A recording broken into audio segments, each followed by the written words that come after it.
Se você já tentou construir as suas APIs utilizando Python, Django ou qualquer outra tecnologia, provavelmente em algum momento você já se deparou com esse famoso erro aqui: requisição cross-origin bloqueada. A diretiva de mesma origem não permite a leitura do recurso remoto. Esse é um erro muito comum e provavelmente você que já tentou construir APIs utilizando Python ou qualquer outra linguagem de programação já se deparou com esse erro.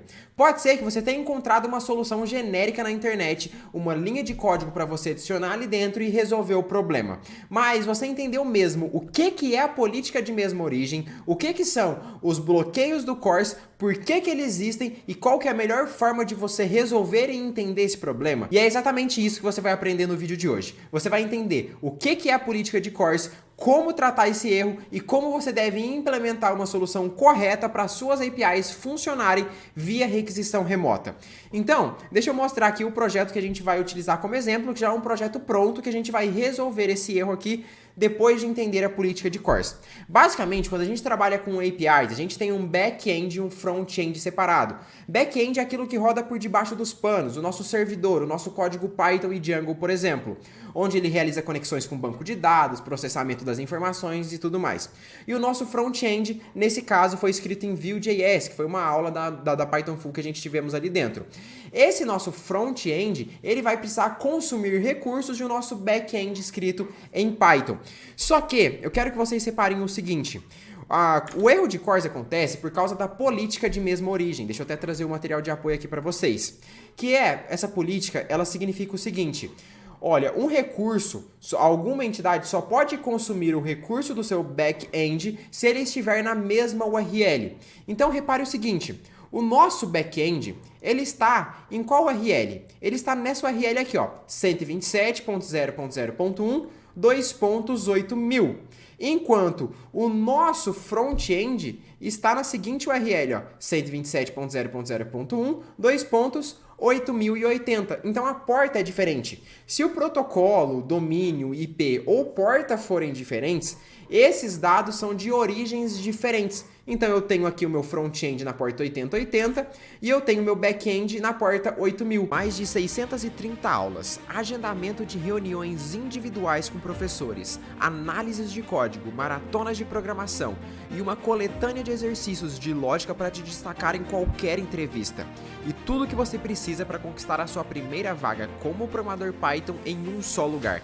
Essa é a Python Full, além de certificado com reconhecimento do MEC para destacar o seu currículo e LinkedIn. Entre em nossa lista de espera e seja avisado da próxima turma, primeiro link na descrição. Então, pelas URLs terem bases diferentes, significa que a minha aplicação não permite este endpoint acessar o recurso dessa URL, pois elas estão em URLs diferentes. Então, isso é a política de mesma origem, tá? Então, o meu back-end está nesse endereço de IP e somente recursos dessa mesma origem pode acessar o meu back-end. Por isso que quando você não trabalha com APIs, você trabalha com Django Full Stack, por exemplo, você não lida com este problema, porque ambos estão no mesmo URL, no mesmo endereço, tá?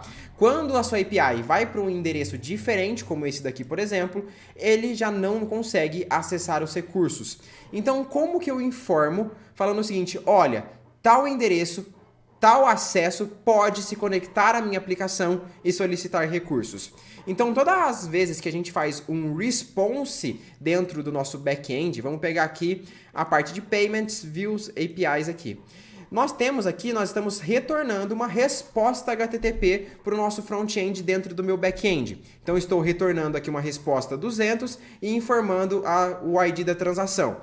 Todas as vezes que eu fizer isso, eu vou precisar adicionar um cabeçalho na minha resposta HTTP, que é o cabeçalho Access Control Allow Origin. Esse cabeçalho, ele informa quais são os endereços que podem acessar o meu back-end para o navegador. Eu estou falando o seguinte para o navegador: olha, o endereço 127.0.0.1 2.20, ele pode acessar os meus recursos. A partir do momento que o meu back-end retorna essa informação, o navegador libera aquele endereço acessar aquele recurso do back-end.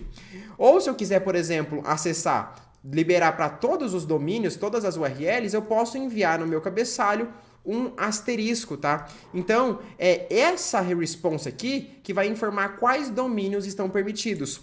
Como na minha response HTTP eu não informei nada, eu não informei nenhum cabeçalho, o próprio navegador vai entender que nenhum recurso além da política de mesma origem, ou seja, nenhum recurso que não seja o próprio endereço do meu back-end pode acessar a minha API.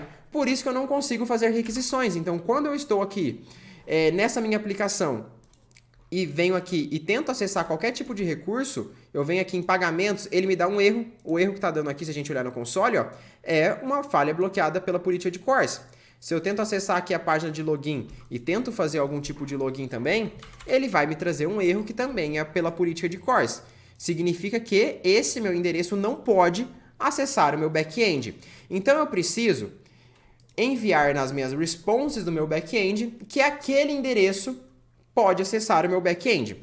Como que eu faço isso?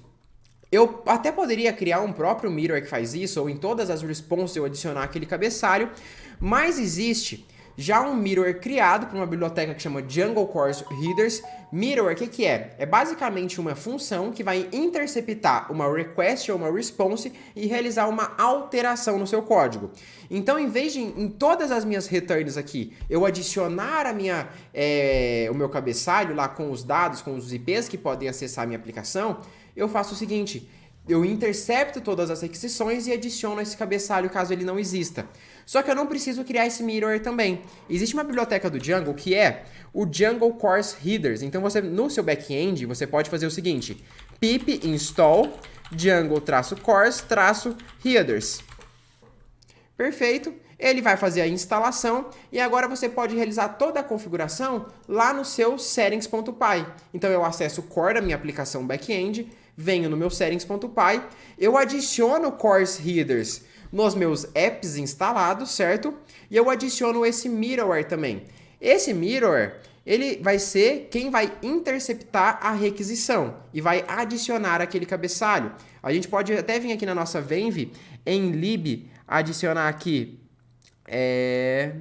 Calma. Aqui eu estou dentro de back-end, Venv. Não está instalado porque... eu instalei fora do meu ambiente virtual. Source venv bin activate pip install django-course-headers.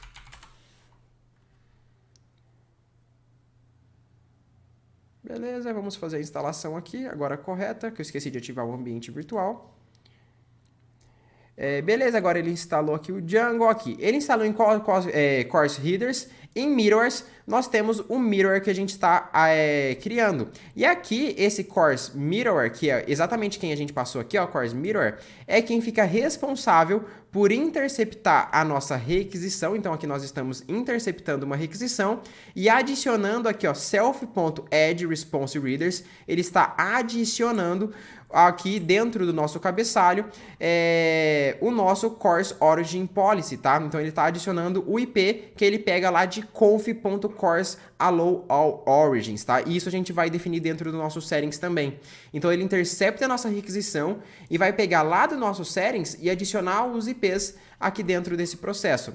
Então, além de definir o mirror, a gente vai ter que colocar aqui, ó, course allow all origins como true para ele adicionar em todas as URLs. E agora nós passamos aqui o course allowed origins, que são quais são os IPs, quais são os endereços que podem acessar os meus recursos. Então, aqui eu defini o localhost 2.8080 e o nosso 127.0.0.1 2.80, que é o endereço padrão do nosso Vue.js. Então, isso daqui iria funcionar apenas em desenvolvimento, tá? Então, a partir do momento que a gente fosse criar um domínio para esse nosso front-end, a gente teria que colocar https, meu domínio.com.br, por exemplo. Então, a gente teria que adicionar o nosso domínio aqui também para ele funcionar. Mas, em desenvolvimento, a gente adicionando o IP do nosso servidor do NPM do Vue, ele vai funcionar. Então, rodando aqui novamente o run server do Django, aqui... aqui eu tenho que desativar a Vend. Beleza, vou rodar fora da Venv, que aqui não tem todas as bibliotecas instaladas desse projeto. Agora sim, estou com os dois projetos rodando, então vou atualizar aqui minha página. E agora, se eu tentar acessar em pagamentos, ele vai me dar um erro que basicamente já era esperado, a gente falou sobre isso nessa aula. Mas quando eu tento fazer um login aqui, ele me permite fazer o login normal. Consigo acessar a página de pagamentos, consigo acessar a página de login, ó. Consigo realizar um outro login com o usuário Caio1 aqui e tá tudo funcionando normalmente. Eu consigo solicitar recursos do meu back-end, tudo corretamente. Então, se eu tentar passar um Wallet ID aqui qualquer, que não existe, e um valor de R$ 120 de transferir para essa carteira através dessa chave, ó, ele mostra aqui a mensagem falando que não existe. Então, ele tá tudo funcionando, a gente consegue acessar os nossos recursos normalmente, tá? Se eu passar aqui um valor qualquer, ele não aceita o login, tá tudo 100% funcionando. Isso porque a gente permitiu o acesso aqui do endereço 127.0.0.1.2.8080 no nosso CORS do cabeçalho da nossa requisição HTTP, da nossa response HTTP. Então, em todas as responses que a gente der dentro do nosso Django, esse CORS aqui, esse mirror, irá interceptar essa requisição e adicionar o cabeçalho que deve ser incluído ali dentro, certo, pessoal? Então, basicamente, é por isso que existe a política de CORS, por causa da política de mesma origem. Ela existe para garantir a segurança de suas aplicações, para que, imagina você ter um back-end, às vezes você tem um front-end que nem é seu tentando solicitar recursos do seu back-end, então isso não pode acontecer. Então, por questões de segurança, a gente informa quais são os front-ends que podem acessar o meu back-end e realizar as requisições para cá. Certo, pessoal? Então é isso. Agradeço a paciência e presença de todos vocês. Um abraço e espero que tenham entendido sobre esse conceito e aprendido a resolver. Um abraço, fui, até a próxima e tchau, tchau.